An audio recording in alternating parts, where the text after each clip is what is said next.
Have you ever heard of Gamaliel in the Bible? He may not be as often remembered as Peter, John, or the Apostle Paul, but his role was crucial behind the scenes of Christian history.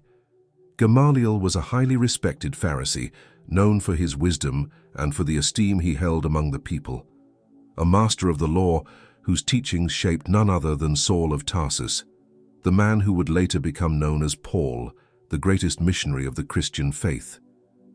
It was at Gamaliel's feet that the young Saul learned to love the scriptures and zealously defend the traditions of his forefathers. What Gamaliel could never have imagined is that this student would one day use all that knowledge to proclaim the gospel of Jesus throughout the world. But Gamaliel's impact did not end in the study hall. He also played a decisive role in one of the most intense moments of the early church. When the apostles were being persecuted and threatened with death by the Sanhedrin, it was Gamaliel's thoughtful voice that rose up, not to attack, but to calm, to reflect, and to prevent a tragedy. Who was this man who, even without following Jesus, was used to protect his followers? What led him to act so differently from the other religious leaders of his time?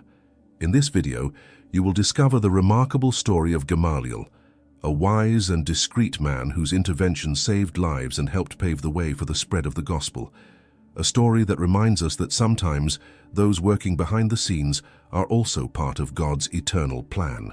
During the times of the New Testament, there was a name that echoed with respect in the corridors of the temple: Gamaliel. For the Jews of that generation, he was not just another representative of the Pharisaic movement. He was a renowned teacher, an authority whose presence commanded respect. His words were listened to attentively, even by the most learned and powerful. Gamaliel came from an illustrious lineage. He was the grandson of Hillel, one of the most revered rabbis in Jewish tradition. Hillel had stood out for his balanced wisdom and compassionate view of the law. His teachings deeply shaped the way Jews of that era interpreted and lived out the scriptures. Growing up in that environment, Gamaliel did not just inherit a legacy. He also absorbed the values of discernment, knowledge, and mercy that had made his grandfather an admired teacher. In the book of Acts, chapter 5, verse 34, the Bible describes him as a Pharisee named Gamaliel, a doctor of the law, held in honor by all the people. That title was not given to just anyone. Being a doctor of the law meant having the authority to interpret sacred texts, to teach with depth, and to prepare other religious leaders. It was, in a sense, a position of intellectual and spiritual leadership, a teacher of teachers. Furthermore, Gamaliel held a seat in the Sanhedrin, the highest Jewish council, which gathered elders, scribes, and priests to judge the most important matters of the nation. His voice in that setting was not just heard, it was valued. He stood out among the greatest names of his time, a man whose prudence and wisdom made him a reference among his peers. What truly set Gamaliel apart from the leaders of his time was not only the vast knowledge he possessed, but the wise and serene way in which he applied it. He was not driven by vanity or haste. He did not give in to political pressure or speak to impress. His posture was marked by balance, sound judgment, and deep spiritual maturity.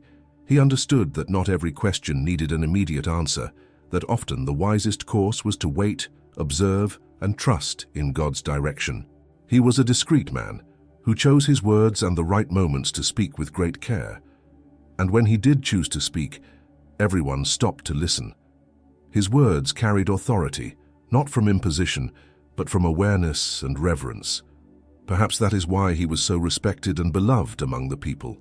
In a time when many religious leaders acted with harshness, authoritarianism, and hypocrisy, Gamaliel stood out as a rare example of integrity.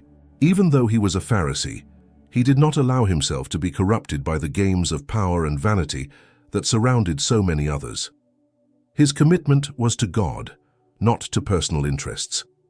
He was a man who carried the fear of the Lord in his heart and let that show in every decision he made. Later in the scriptures, we witness a decisive moment in which his wisdom becomes evident. When the apostles of Jesus were put on trial and threatened with death, it was Gamaliel who stood up in the Sanhedrin and called for prudence, patience, and discernment. But to fully grasp the weight of that intervention, we must first understand who he was.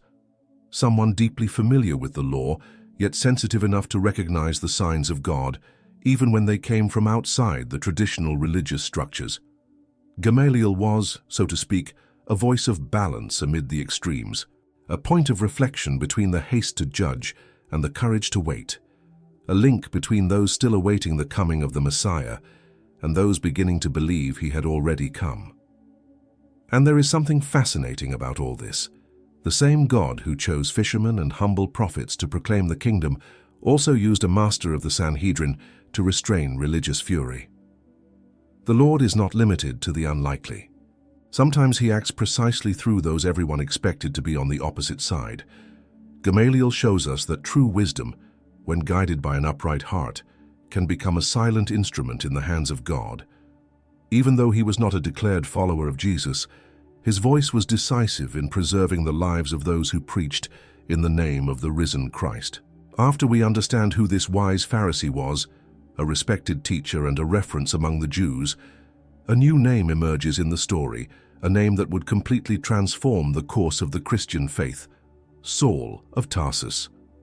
And what is curious is that their paths did not merely cross, but were deeply intertwined. Before being known as Paul, the apostle to the Gentiles, Saul was a direct student of Gamaliel. This relationship is not speculation. Paul himself, many years after his conversion, made sure to clarify this in his testimony, recorded in Acts chapter 22, verse 3. "I am a Jew, born in Tarsus of Cilicia, but brought up in this city. I was thoroughly trained in the law of our ancestors at the feet of Gamaliel, and was just as zealous for God as any of you are today." The expression, "at the feet of Gamaliel," carries profound meaning. In rabbinic tradition, disciples would literally sit at the feet of their masters, not only as a physical posture, but as a symbol of humility, devotion, and reverence. To sit at a master's feet was to be shaped by him, and Saul was shaped by one of the greatest teachers of his time. Try to imagine that scene in Jerusalem, surrounded by sacred scrolls, in the intense environment of studying the law. There was Saul, young, brilliant, determined. He memorized lengthy portions of the Torah, immersed himself in the words of the prophets, and dove deep into oral traditions. He questioned, wrote, reflected, debated. Gamaliel surely perceived the intellectual force of that young man. Saul was a rare talent, a sharp mind, someone with all the marks of a future leader among the Pharisees, a fierce defender of the Jewish faith, driven by zeal and passion. Gamaliel was not merely a man of theory. His teaching carried depth, firmness, and a rare sense of balance. He did not simply shape minds filled with knowledge, but hearts committed to the truth of the law. Yet even with such a solid foundation, Saul, his most zealous disciple, absorbed everything with such intensity that he ended up crossing the line of discernment. His fervor turned into radicalism. In his eagerness to protect the tradition of his ancestors, Saul began to see any opposing voice as an enemy. And the Christians to him represented exactly that, a threat to the purity of the Jewish faith. He saw them as traitors, deviants, deceivers of the people, and so he launched himself into a ruthless mission. He imprisoned followers of Jesus, got involved in trials, and not only watched executions, he agreed with them. Saul did not stop at arguing against Christians. He persecuted them with conviction. But it is essential to highlight one point. This attitude did not come from Gamaliel's teaching. The scriptures do not indicate at any point that Gamaliel encouraged such behavior. On the contrary, when the church began to grow, it was Gamaliel who asked for calm deliberation and wisdom in response to the events. He did not react with violence, but with reflection. Saul's uncontrolled zeal was born from his own distorted view, from a sincere yet misdirected desire to protect the law, still without the full understanding of the revelation of Christ. Nevertheless, everything that Gamaliel had imparted, the discipline in study, the reverence for the scriptures, the love for God's law, remained in Saul. And it was precisely that structure, that intellectual and spiritual preparation, that God used. Nothing was wasted. When Saul had his encounter with the Lord on the road to Damascus, his life changed radically. But his previous training was redirected, not discarded. The same man who would later face the wise men of Athens with wisdom, who would write deep doctrinal letters, who would explain the word with authority in synagogues and public squares, was the former persecutor who one day sat humbly at the feet of Gamaliel. Perhaps without realizing it, Gamaliel formed the one who would become the greatest missionary of Christianity. His influence was not confined to his time, it echoed through generations, because he taught a man who would later change the world, not with violence but with the truth of the gospel, not with prisons but with spiritual freedom, not with threats but with the grace of Christ. This part of the narrative reveals a powerful truth. A teacher does not always see the fruit that their seeds will produce. It is quite possible that Gamaliel never imagined that the young disciple who once sat at his feet would become one of the greatest names of the Christian faith. But everything he instilled in Saul, the reverence for the scriptures, the rigor in study, the passion for truth, was later redirected by God in an extraordinary way. Perhaps this is Gamaliel's greatest legacy, a seed sown in faithfulness that blossomed far beyond the reach of his own vision. He formed a man who would change the course of history, not with human intentions, but as part of the divine plan. His name was already synonymous with wisdom among the Jews. Known for his ability to teach with balance, to train leaders, and to influence generations, Gamaliel built a solid reputation. But there came a moment when all that he carried, his scholarship, his prudence, his authority, would be put to the test. A decisive moment when it was not enough to simply know the law. It was necessary to discern the hand of God in the midst of the unexpected. That moment came when the apostles were imprisoned. With courage they proclaimed that Jesus had risen. They preached in the streets, performed healings, and boldly declared the message of the gospel. The crowd listened to them. The people gathered, and that caused deep discomfort among the religious elite. The Sadducees and priests, filled with jealousy and indignation, decided to bring the apostles before the Sanhedrin, the most influential religious tribunal in Judaism, where Gamaliel held a seat. It was a gathering of 71 influential men, and the atmosphere was tense. Many of them wanted to solve the problem in a radical way. Imprisonment was not enough. The idea circulating among them was clear. It was time to eliminate that threat once and for all. But it was in this heated scenario that one voice stood out. In the midst of fury and rushed judgments, someone rose with calmness.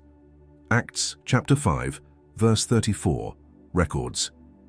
Then a Pharisee named Gamaliel, a teacher of the law who was honored by all the people, stood up in the Sanhedrin and ordered that the men be put outside for a little while. Gamaliel asked for the apostles to be removed from the room. He had something to say, and he wanted to say it with reflection. The room, once filled with tension, fell silent. Everyone knew, when Gamaliel spoke, it was not to fill the air with words, but to bring clarity. His words carried weight, and that day he would deliver a speech that would echo through the centuries. He began by recalling events from the past. He mentioned Theudas, who had managed to gather about 400 followers but was killed, and his leadership dissolved as quickly as it had emerged. Then he spoke of Judas the Galilean, another man who tried to lead a revolt, but whose movement vanished along with him. Gamaliel was building a simple but powerful line of reasoning. Initiatives that arise purely from human origin do not endure. And then came one of the most remarkable phrases in all biblical history, advice that still inspires leaders and believers around the world today. Therefore, in the present case, I advise you, leave these men alone, let them go, for if their purpose or activity is of human origin, it will fail. But if it is from God, you will not be able to stop them. You may even find yourselves fighting against God. Acts chapter 5, verses 38 and 39. With these words, Gamaliel dismantled the atmosphere of fury that hung over the Sanhedrin. His wisdom brought balance. His authority generated respect. His reverence at the possibility of witnessing a divine work made the others pull back. Because of this, the apostles escaped the death sentence. They were still flogged, it is true, but considering what was being planned, it was an extraordinary deliverance. More than avoiding an unjust execution, Gamaliel revealed something even deeper. He demonstrated spiritual sensitivity. Even without declaring himself a follower of Jesus, he had enough discernment not to oppose what could have been the work of God. He did not close himself off in dogma. He did not yield to fear of losing prestige or control. Gamaliel represents a rare figure, someone who, even being part of the religious structure of his time, did not blindly resist the new thing that God might be doing. The words of Gamaliel reveal a level of maturity that few ever reach. He did not rush to judge, he preferred to observe, reflect, and discern. With wisdom, he understood that if what the apostles were proclaiming truly came from heaven, no human force could stop them. Not the Sanhedrin, not the Roman Empire, not violence, not even the passing of time. And he was right. What began with a small group of persecuted disciples became a message that today reaches the four corners of the earth. On that day, unknowingly, Gamaliel helped preserve the living flame of the gospel, the same flame that would later burn in the heart of his own disciple, Saul of Tarsus. It is astonishing to think about this. The man who, with his words, defended the apostles before the Sanhedrin, was also the one who trained the very man who most persecuted them. And, in one of the greatest mysteries of God's grace, that persecutor would become the greatest proclaimer of the good news. Gamaliel's intervention shows us that God can even use those who do not walk directly with him, but who keep their hearts attentive and reverent before something that may be divine. Sometimes a single phrase, spoken at the right moment, can preserve lives, prevent injustices, and alter the course of history. Gamaliel's statement in that courtroom was not confined to the walls of the Sanhedrin. It echoed through the years and entered the memory of the faith. When he said, "If this work is from God, you will not be able to destroy it," he was not just offering a cautious piece of advice. He was, even if unconsciously, acknowledging that there was something different about that movement. The Bible does not say that Gamaliel became a follower of Jesus, nor that he became part of the early church, but it makes something equally significant clear. He did not oppose the work of God. And in a time when even being neutral was dangerous, that stance spoke volumes. While so many other religious leaders revolted, shouted, plotted lies, and gave in to jealousy, Gamaliel remained in a different position. He did not allow himself to be swept away by power struggles or by fear of losing influence. He observed the growth of the church with prudence, but also with reverence, with a sense of fear that few within that council demonstrated. The fear that was in Gamaliel was not born of terror. It was reverence. It was the humble recognition that God might be behind that movement, even if he himself did not yet understand everything that was happening. And that is something rare. While most of the religious leaders of that time reacted harshly at the mention of Jesus being proclaimed as the Messiah, Gamaliel followed a different path. Many felt threatened, betrayed, affronted. They saw the followers of Christ as dangerous heretics, men who disrespected the law and put the structures of the temple at risk. And so, their responses were immediate and violent: persecutions, imprisonments, stonings to death. But Gamaliel did not get involved in any of that. At no point does the Bible present him as supporting or encouraging any kind of attack against Christians, nor do we see him accusing the apostles, raising his voice against them, or stirring up religious hatred. On the contrary, his stance was one of calmness, reflection, and wisdom, and that gives us a precious lesson. Not everyone who is outside the church is necessarily against it. Yes, Gamaliel was a Pharisee. He was part of the traditional religious system, but within him, there was still something that many had already lost: spiritual sensitivity. He was still able to perceive that the movement of God does not always manifest according to religious molds. That sometimes heaven breaks human structures in order to reach hearts. And because of this, he preferred to make room for what he did not understand rather than run the risk of opposing the divine. Even without having all the answers, Gamaliel did not resist what could have been a move of God. And that choice made all the difference. He did not act on impulse. He did not inflame himself with hateful speeches. His conduct toward the emerging church was marked by balance, reverence, and discernment. He did not need to raise his voice to be heard. His authority rested in the sobriety of someone who feared God more than he feared losing position or prestige. And in a curious, even paradoxical way, his attitude was completely different from that of his disciple Saul.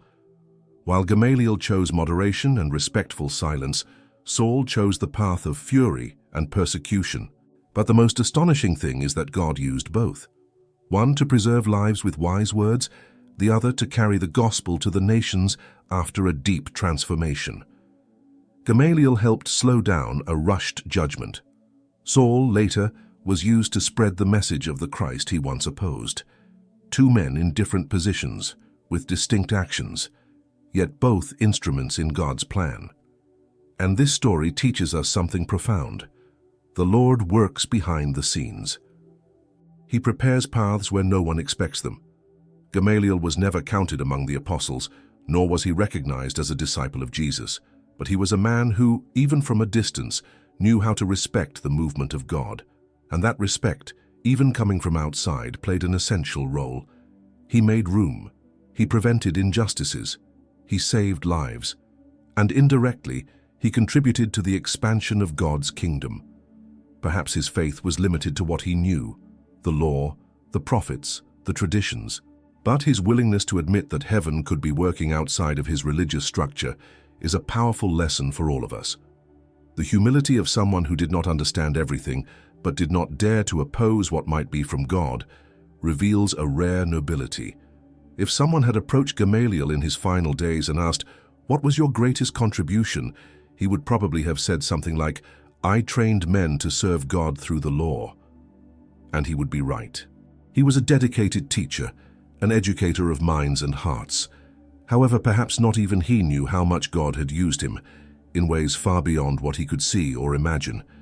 Gamaliel was a unique figure, a prominent Pharisee, a man of balance and discernment, who lived during a time of deep tensions, between the Old Covenant and the New Promise, between the tradition of the fathers and the revelation of the Son. And in that turbulent setting, his posture stood out.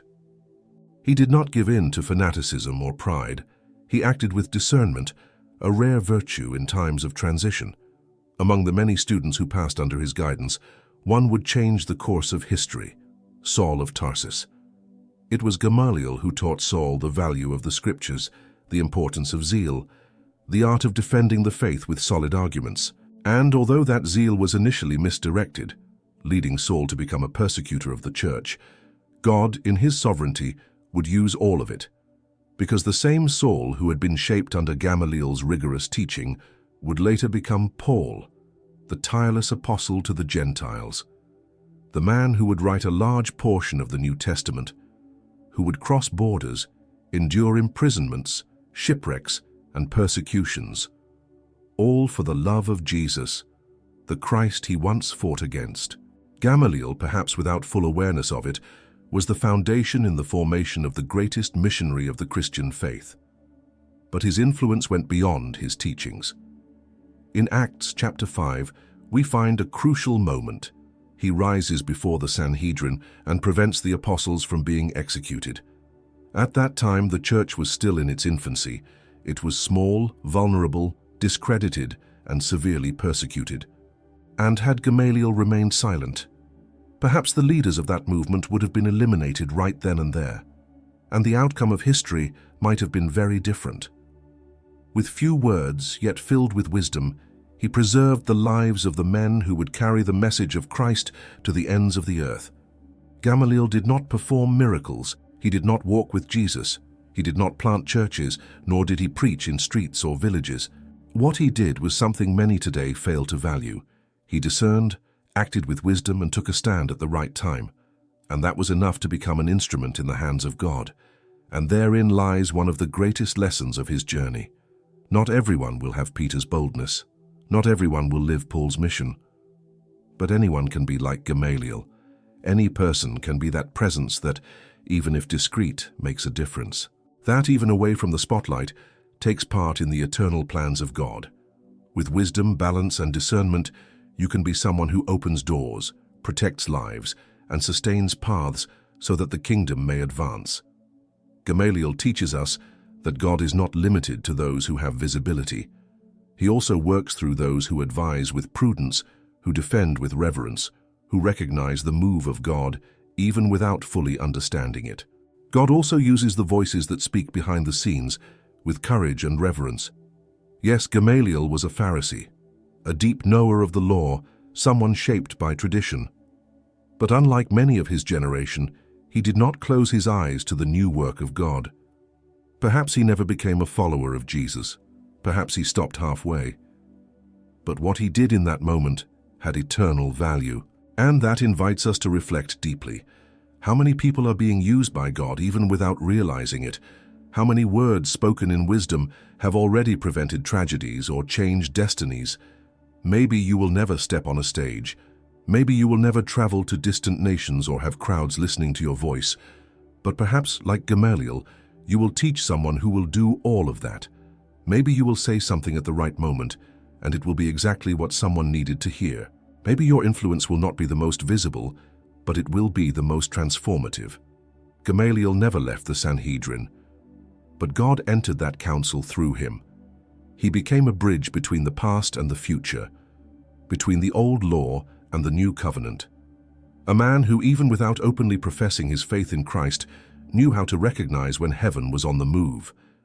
And because of that, his name was immortalized in the scriptures, not as an apostle, not as a preacher, but as a teacher who taught and trusted. And now leave a comment. Did you already know the story of Gamaliel in the Bible? Share this message with more people, click like on this video, and subscribe to the channel to follow the next teachings. May God deeply bless your life.